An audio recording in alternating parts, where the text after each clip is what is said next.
Hello hello, j'espère que vous allez bien. Je vous présente donc la version 0320 de YAG dans laquelle j'adresse un problème que vous m'avez soumis la semaine dernière en me faisant remarquer très justement que l'interface gâchait une grande partie de l'écran. Et effectivement, elle était beaucoup plus étroite que l'écran et elle était située un petit peu plus bas que la partie haute de l'image pour une très bonne raison, c'est que le jeu peut avoir plusieurs résolutions et que je tenais à ce que l'interface ne soit pas masquée quand on change la résolution. Donc j'avais prévu beaucoup plus large et c'était pas une bonne idée du tout, donc j'ai planché sur le problème et je vous montre la solution que j'ai trouvée. Donc ce que j'ai fait, c'est que j'ai d'abord élargi l'interface. Par chance, le moteur de jeu gère en fait les différents formats d'image, donc l'aspect ratio, hein, le rapport hauteur sur largeur, en conservant en fait la largeur de l'image. Mais quand on change le format de l'image, vous allez voir ici que je vais passer à un format beaucoup plus carré, beaucoup moins allongé, vous voyez que la largeur de l'interface est conservée, la largeur de l'image est conservée, mais par contre il y a beaucoup d'espace qui s'est créé entre l'interface et le haut de l'image. Donc pour résoudre ce problème là, ce que j'ai fait, c'est que j'ai créé une nouvelle touche sur le clavier, la touche P, qui permet quand on appuie dessus de remonter avec la souris, en bougeant la souris, de remonter ou de descendre l'interface, d'ajuster la position de l'interface. Voilà, donc comme ça fonctionne très bien. On peut la remonter, la rebaisser avec la barre d'espace comme d'habitude. Et on va revenir sur le ratio précédent qui était très bien pour présenter la vidéo.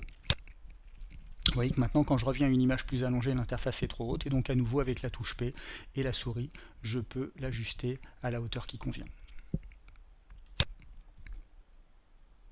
Voilà, donc ça c'est une première chose, c'est la raison pour laquelle j'ai changé de version de YAG, mais j'ai quand même corrigé d'autres choses. Alors il y a plein de petits bugs, mais on rentre jamais dans ces détails là.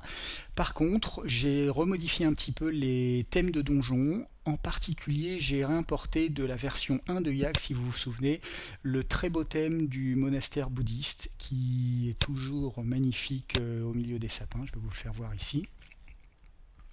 Vous voyez, on va peut-être l'agrandir un petit peu, on va le prendre en format large. Voilà. Donc vous voyez, ce thème est superbe, il était déjà très beau dans la version 1, donc je l'ai rapatrié de cette version, donc il est désormais disponible.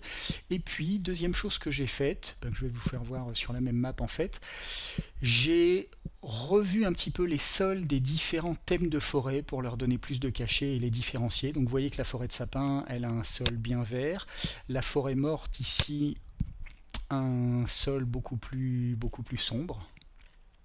Je vais vous le faire voir de plus près. Hop, on va trouver une zone, voilà.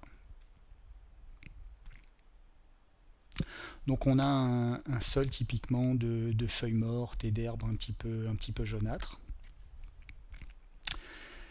La forêt printanière un peu européenne reprend le même sol vert que la prairie et que les sapins. Donc un sol de forêt d'herbe en pleine santé. Et enfin, j'ai modifié la forêt un peu automnale avec une herbe franchement jaune. Voilà. Donc ça donne à chaque fois un cachet bien différent. Donc les forêts ne sont plus distinctes simplement par les arbres maintenant, mais également par leur sol, ce qui permet d'une part de donner des ambiances différentes, et puis ça permet également de les distinguer plus facilement dans l'interface, qui devient donc un petit peu plus lisible. Voilà, je crois que c'est tout pour cette version. Je m'arrête ici. Je vous remercie d'avoir regardé la vidéo jusqu'au bout comme d'habitude, même si celle-là elle était particulièrement courte. Et je vous fais une grosse bise et je vous dis donc à mardi soir pour tester tout ça. Et voilà, ciao!